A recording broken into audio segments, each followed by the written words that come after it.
จับดีๆเด้อนี่หนาคือกันนะหน้าคือไผหนาคือวินโอ้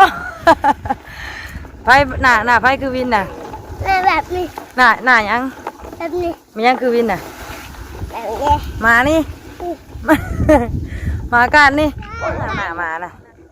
แบบนี้เบิ่งเนี่ยปลาลุงไอ้คนคือหมา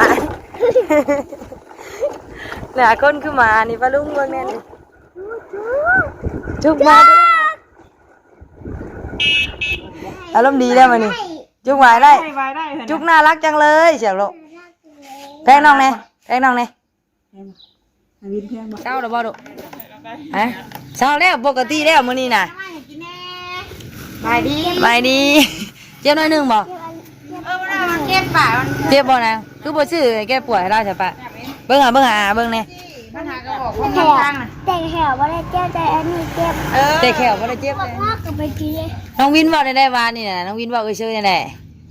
ช่วงใช่ป่ะมันบ่ไปสิฝากมาบ่ใช่ป่ะดีนะเชื่อว่าในลูกบ่แตนเอาไว้ที่ป้าลุงฮะเอาไว้ที่ป้าลุงนกมืองามเอาไว้ที่ป้าลุงเด้อสิไปไสนี่ไปหยังพี่มาขี่รถพี่ละว่าไปถามเบิ่งเชื่อเช่าหรือบ่เนาะเชื่อเป็นหยังเจ็บปะพี่มาขึ้นรถพี่มามาขึ้นรถพี่อ้อยมานั่งรถพี่ไปเร็วเชื่อเป็นหยังเชื่อไปฉีดปากบ่ไปย่างขึ้นรถฮะเป็นได้ ตัวเป็นหยังเป็นอันนั้นเป็นหยังลูกเป็นยาโอ้ฝากช่องให้ป้าลุงเลยฝากช่องให้วินเนี่ยแล้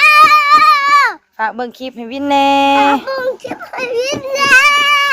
เอาดีๆป้าลุงขอบใจเด้อทุกคนใจได้ลูกก็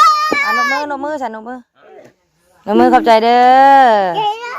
อไปไม่พาไปเพิ่นอยากไปดิไปเจอป้าลุงเลยนั่งดีผมไขประตูให้ป้าลุงเลยอึบได้บ่โอ้เก่งอึบพอได้ลูกอัดเลยบัดนี้อัดบัดนี้ดูยันงัวออกเด้อโอเคเขาจะเลยออกมาอัดก่อนไม่ว่าจะฮอนแดดนะอัดก่อนผุนอัดงัวไว้ก่อนผุนแบบปลาลุงเนี่ยเนาะโอ้ยยังแดดอยู่เลยปลาลุงเนี่ยเนาะตอนนี้ก็เป็นเวลา4 โมงกว่าแล้วแสงแดดยังกล้าอยู่เลยปลาลุงเลยเร็วพาบ่ฆ่าเลยฆ่าขี้ดินเลยอึบ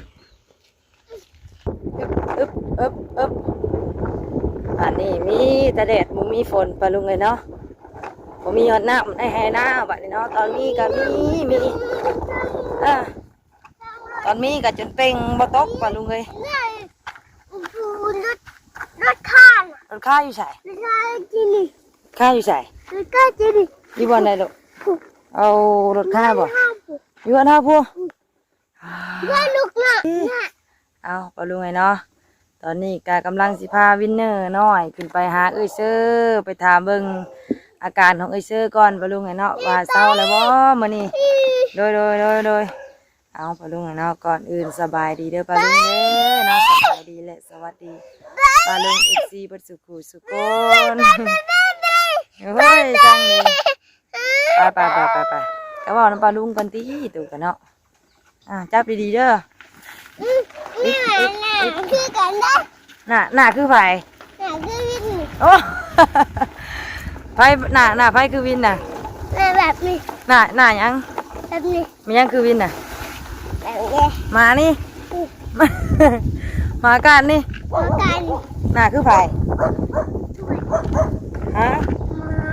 มาเลยอ่ะโอ้ยหน้าก็คือหน้ามาก็คือหน้าวินปลาลุงเลยบ่ลูกแม่นบ่คือแม่หน้าคือวินเลยเพิ่นปลาลุงเลยหนอนชะเบิ่งเอาหน้ามานะแบบนี้ เอ้าเบิ่งเนี่ยปลาลุงไอ้คนคือหมา หน้าคนคือหมานี่ปลาลุงเบิ่งแน่นี่นี่คือหน้าวินเลย แม่ บ่ เพื่อนด้วยคุณ เพื่อนเลยบ่เออฮึบฮึบฮึบฮึบ แม่ ฮะ รถน้องน้ โอ้รถตกน้ำเร็ว ำรถน้องน้ำ ฮึ แล้ บ ว ฮึบฮึบ ปั๊บปั๊บปั๊บปั๊บ ฮึบฮึบฮึบ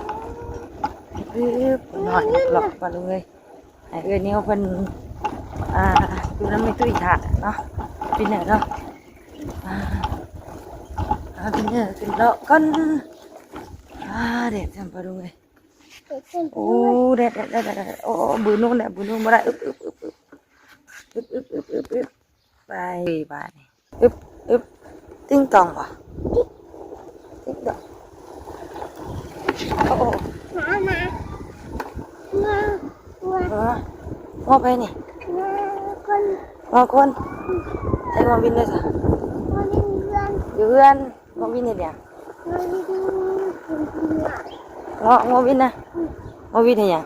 กินหญ้าหญ้า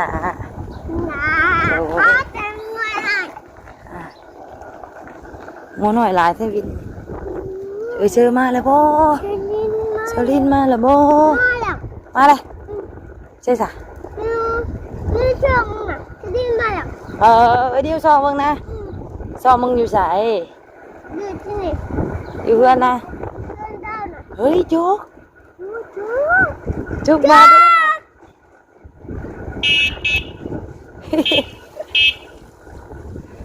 จุก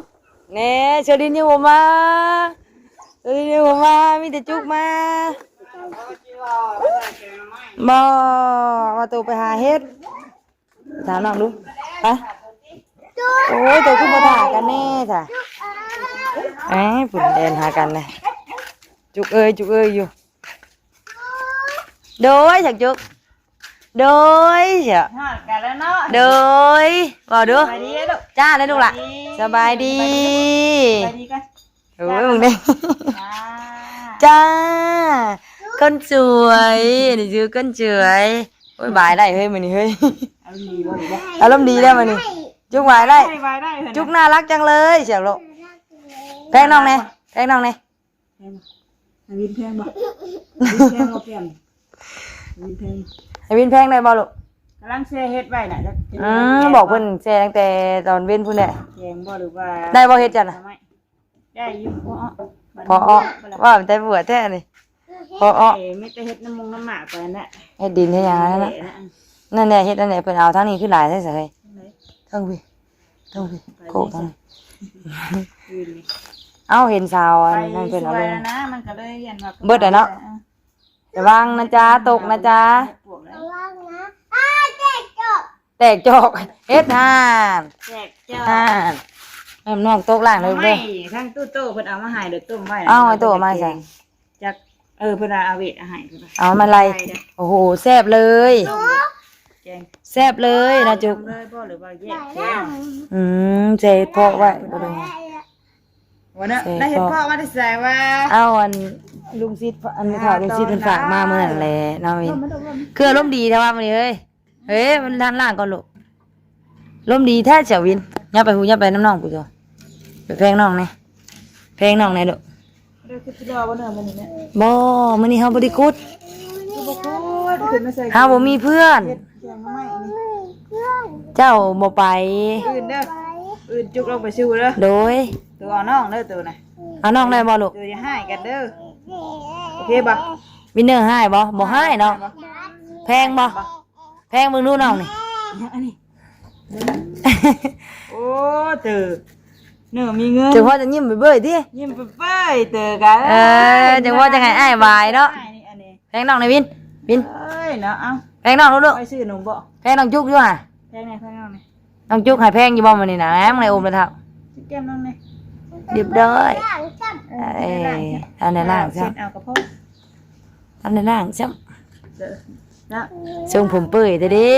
อาบน้ำให้กูนี่ พ่ออารมณ์ดีแน่ซะ ดินขี้ดิน ถึงพ่อจะอารมณ์ดีแน่น้องวินเนาะจะเชยยังบ่มาได้ เอ้ย เชยยังบ่มาสักโมงแล้วนี่4 โมง5 โมงยังน่ะเด้นี่ เวะซื้อ โอ้เอาดูอ้ายแพงได้บ่เสีย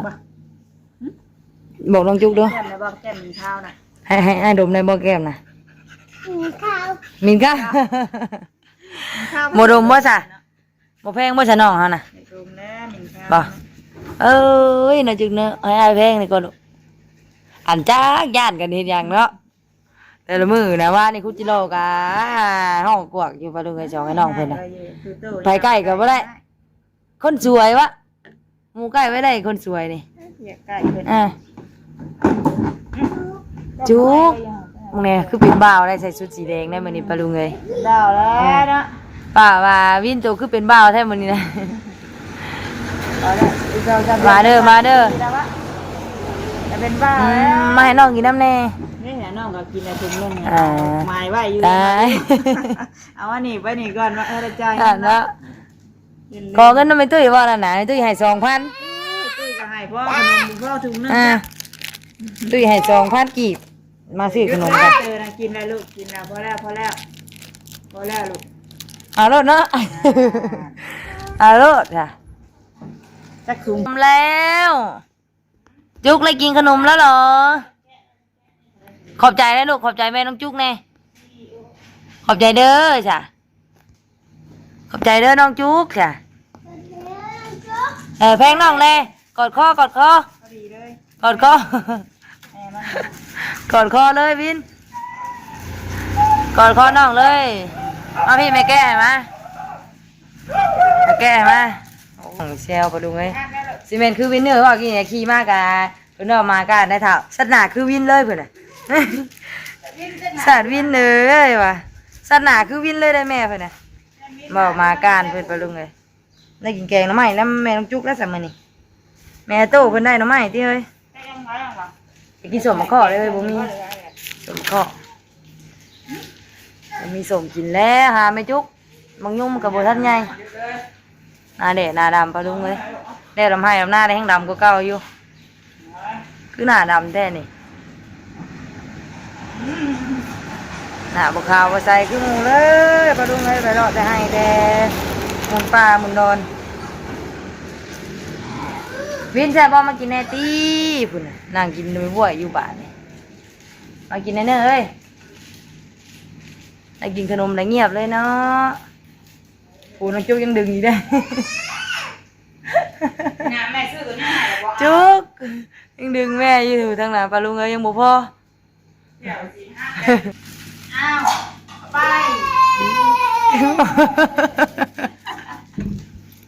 ดีใจ เย่ละจุกเย่ยังเย่แล้ว แม่เด็ก เอาอมยิ้มเลยตัวนี้น่ะเท่า เปลี่ยนเอาได้จ้ะ เอาหวานคือบ่แม่นอมยิ้ม น่าจะอมยิ้มรู้จัก มาสามาเราอุตส่าห์เย่ดิคือเมื่อวานอันเรากินตอนนั้นคือบ่แม่นซะเอาน้ำใช้สาวินพวกอันยืดๆน่ะ ที่นี่นะ อ่าอ่า น้ำแม่กินน้ำต้องครบน้ำครบน้ำ เย่บ่ยินขอบใจนะขอบใจแม่งจุกยังขอบใจเลยบ่เบิ่งแม่ซิมันก่อนขอบใจไผขอบใจไผขอบใจไผขอบใจไผเบิ่งอ่าอยากทำดี คุณอาจารย์ก็บ่อยๆอยู่ แม่งหา โอ้ยเนาะเอ้าอ๋อบุญแรงจัง มาแล้วมาแล้วไปแม่ไปทอดนะโอ้ยยิ้มไปเบ้ยว่าเอ้ยหลานก่อยบุญ เล่นเซลโอ้ยสาดเนาะมาแล้วมาได้ไปเบิ่งไอ้เซอร์มารอบหนึงบ่เห็นเด้เอ้ยเศร้านะบ่เพิ่นน่ะมาจอบเบิ่งไอ้เซอร์เพิ่นว่านี่เพิ่นยังแซวเอ้ยอยู่ว่าเอ้ยไปซื้อสีดปากมาบ่นั่นงามแท้ล่ะว่ะ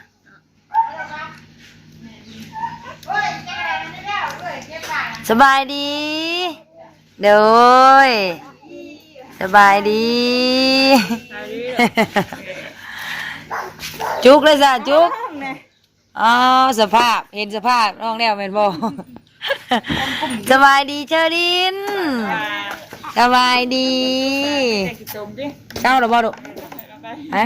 เช้าแล้วปกติแล้วมื้อนี้น่ะ ไปดี สบายดี เจ็บหน่อยหนึงบ่ มันเจ็บปากมัน เจ็บบ่นางคือบ่ซื้อแก้ปวดให้เราใช่ปะเบิ่งเบิ่งแน่ ปัญหาก็บอกของข้างน่ะ แต่งแถวว่าได้เจ็บแต่อันนี้เจ็บ แต่แขวบ่ได้เจ็บแต่อันนี้เจ็บ ในจิก เจ็บหยังเด้บาดเจ็บเพนมันสิบ่ลูกบ่เจ็บเพนมันสิ ยังไม่เจ็บ มันเป็นได้มันเจ็บน่ะมันเฮ็ดสิบ่บ่เตี้ยมันเฮ็ดได้ลูกมันเฮ็ดได้ ตุ๊บบ่ มันตอดตุบๆบ่มาได้แม่มาเบิ่งเอื้อยนะเฮ้ย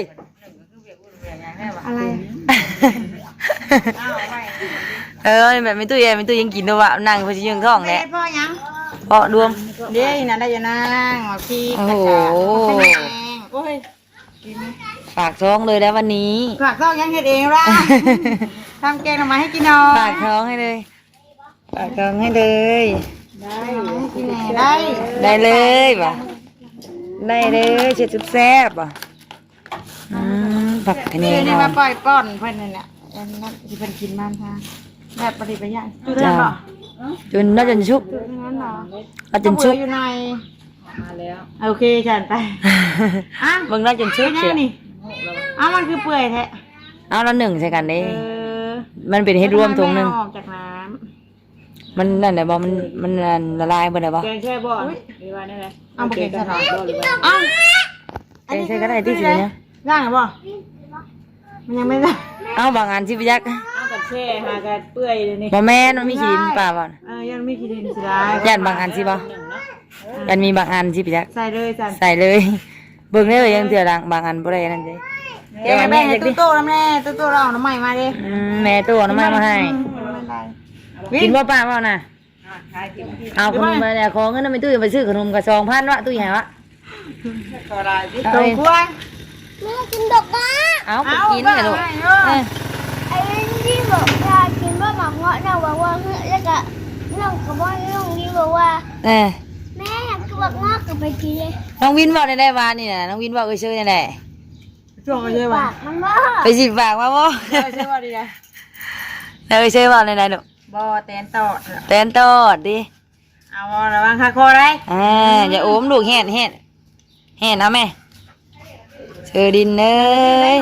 ปางเฮียนได้แล้วมื้อนี้เช้าแล้วมื้อนี้ ใครแน่ก็ได้บอกกับครูว่าเบิ่งให้เด้อว่าคำไทยแห้งนะบอกแน่ว่า เป็นหยังนั้นเพิ่นอยากไข้แล้วเนาะหมอนี่เนาะ เป็นกันว่า มันสิบ่มีปัญหาตอนท้ายแค่ว่าเนาะมันโยกมันอย่างแดมบวม บวมเลยคันว่าเราเป็นนิดหน่อยเราปวดเจ็บแขนแม่นไข้เด้อ เนาะ หน้าไข้ขึ้นเด้อ ฉันถามมาแพ้ว่าแต่แล้วคือว่าแขวโยกอ่ะ แพ้บ่ช่วงซีนั่นดอกยันเป็นน้ำเราเจ็บแขนนั่นแหละ ยับมา หน้าเราจนเบ่งมื้อนี้บ่มีแล้วมื้อนี้เช้าแล้ว หน้าแหลมเท่าพวกมึง หน้าเลยคือว่าโหดบ่เนาะ เพิ่นนั่นกะ เพิ่นเป็นอ่ะแทนที่หน้าใครให้สิใหญ่ติ มาเฮ็ดแบบนึงอะนะมันไข้บัดไข้แต่จบแล้วซื่อวะ เออแกงอันหิวต้อง เออ หิวเลยก็ได้เอาบ่ อื้อหือ โอ้บอก ใจเย็นสิ โอ้โหบอกตั้งนานแล้วฉันต้มก่อนเธอบอกอีกแล้วจะว่า แต่ว่ามันยังไม่จืดติ มันอยากจะมาเงาะทาง หิวโหยได้นี่เนาะ เป็นแม่ค้าขายมาเงาะก็ซื้อมาเงาะกินได้เลย โอ้โหเอ้าช่วงนี้บ่ได้เป็นเด้ ไม่ได้เป็นได้ช่วงนี้นะ ช่วงเขาเป็นเขาก็บ่ได้ซื้อแล้วว่า เอาเงาะโรงเรียนมัน เขาโรงเรียนแต่ว่ามันหวานเนาะ มันติดในมันนะ มันหวาน ไม่ติดใช่เอาไปแล้ว ติดในบ่บ่ติดในบ่เออ อันนี้แนวทางนั่นก่อนเอาหน้าเอาไปเก๊ะหาทางปันให้ตาด้วยเด้อ ไปใส่ปลาดุงเอ้ยไปหาเตรียมแกงหน่อไม้ก่อน แม่ย่าไปบ้าง 100นึงบ่ถุง100เหรอ ใช่ ซื้อเป็นโลบ่ 80,000 ไก่เนาะ กุ้งกับต้าไงต้ากุ้งกับกุ้งไง แพงอีกเลยอ่ะ ติ เหยียบตีน อัน2 โลอันโลละ40กับ2 โลกับ80เนาะแต่ว่าเราบอกว่าให้เป็นตีเป็น50ไปเด้อกับ100,000บ่ได้นี่ อ๋อ 100,000ยังแสดงว่าโลปลายเนาะอันแม่น2 โลปลาย 2โลไป เพราะว่า80,000นี่ก็ คือแพงกันติเฮ้ยมันเป็นเงาะโรงเรียนสิบ่เป็นเงาะโรงเรียนน่ะมันนั่นบ่ มาโรงเรียนสิแพงกว่าน้อยนึง ใกล้กะปกติกะอันนั่นเฮาก็มีแต่เท่าไหร่ อ๋อยานี่ 25คำว่า35ก็ยังคือสิ ยามันเพิ่นจะดูมันอยากจะเลยเปลี่ยนเป็นอย่างอื่นใช่อันนี้หนาลำไย อัพ ได้ ขึ้น บ่ สิ นี่ ดิลำไยแล้วก็แต่ว่าลงกองเนาะช่วงนี้ลงกองลงกองมีหยังอีกบาทนี่เด่น โอ้โหคือได้เนาะ โอ้โหมื้อแดงมื้อจะสุก และอันตรายไปเลยค่ะ เอ้ยญาติกันเด้อบ่ลุงเอ้ยไปๆจ้ะบ่ลุงเอ้ยเนาะ เห็นอันนี้เนี่ยบ่เห็นมักต้อง เมื่อน่ะซื้อมาอยู่จังว่าตามไม้ลูกจงอีก2หมากแล้วก็แบ่งให้เพิ่นเมื่อบ่ได้เบิ่งในตู้มันจะว่ายังมีบ่นาวเพิ่น โมเห็นปลาแดกเอาปลาแดกปลาแดง เอาให้น้อง ไปใส่ไปดูเนาะไปหาเตรียมน้ำมันก็เด้อสบายในเกิดมาทางวินเนอร์มาเบิ่งเอ้ยเชื่อเขี่ยวมาแต่นั่นตื่นนอนเมื่อก็นอนได้ไปไปเอ้ยเชื่ออยู่เอ้ยเชื่อยังบ่มา เอาไม่ได้ อย่ามาเบิ่งเอ้ยนะ ไปอันนั้นเลย สัตว์หิว ไปยิวอีนี่ ไปใส่ไปดูมาได้ไปหาแกงน้ำมันก็เด้อพอๆกันคลิปหน้าไปลุงเนาะสบายดี พ่วงกันอยู่